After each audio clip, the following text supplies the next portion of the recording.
আসসালামু আলাইকুম রহমতুল্লাহি অবরাকাতু। ভয়েস অফ লাইফ বিডির পক্ষ থেকে সকলকে আমরা মোবারকবাদ পেশ করছি।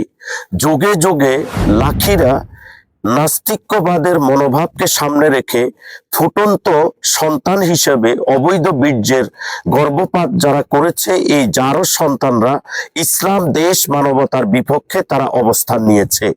সাম্প্রতিককালে আপনারা দেখেছেন বাংলাদেশের প্রধান উপদেষ্টা প্রফেসর ডক্টর ইউনূসের কার্যালয়ের সামনে ধর্ষকের বিচার চেয়ে তারা নৈরাজ্য এবং দেশকে একটি অস্থিতিশীল পরিবেশ সৃষ্টি করার জন্য বহির্বিশ্বে প্রফেসর ডক্টর ইউনূসের সরকারকে বিভ্রান্ত করার জন্য তারা একটা নীল নকশা এঁকে তারা আন্দোলন শুরু করেছে এবং তারা রাষ্ট্রের আইন শৃঙ্খলা বাহিনীর উপরে তারা হামলা করেছে এবং আইন শৃঙ্খলা বাহিনী এই রোজার দিনে তাদের উপরে হেনস্থা করে তাদেরকে বেধড়ভাবে পিটিয়েছে এবং হিংস্রতার সাথে তাদের উপরে আক্রমণ করেছে।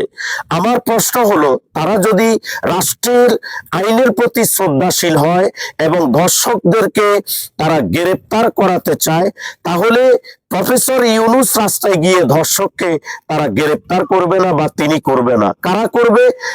আইন শৃঙ্খলা বাহিনী তথা পুলিশ, বিজিবি, র্যাব কিংবা আরো অন্যান্য ডিবি, এনএসআই, তারাই তো ডিজিএফ সহ তারাই গ্রেপ্তার করবে। তাহলে তারা কেন হঠাৎ করে আইন শৃঙ্খলা বাহিনীর উপরে হামলা করে তারা কি বুঝাতে চায়? আসল কথা হলো, তারা ধর্ষকের বিচার চেয়ে এটা নাম মাত্র একটা ধোঁকা এবং তারা দেশকে ইসলাম মানবতা ধ্বংস করবার জন্য নীল নকশায় নেমেছে এই শাহবাগীরা।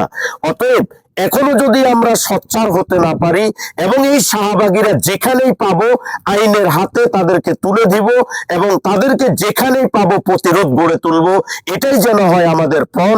ইনকিলাব জিন্দাবাদ, বাংলাদেশ জিন্দাবাদ। আসসালামু আলাইকুম রহমতুল্লাহি ওয়া ভয়েস অফ লাইফ বিডি, আমরা সত্য প্রকাশের সাহসী সৈনিক।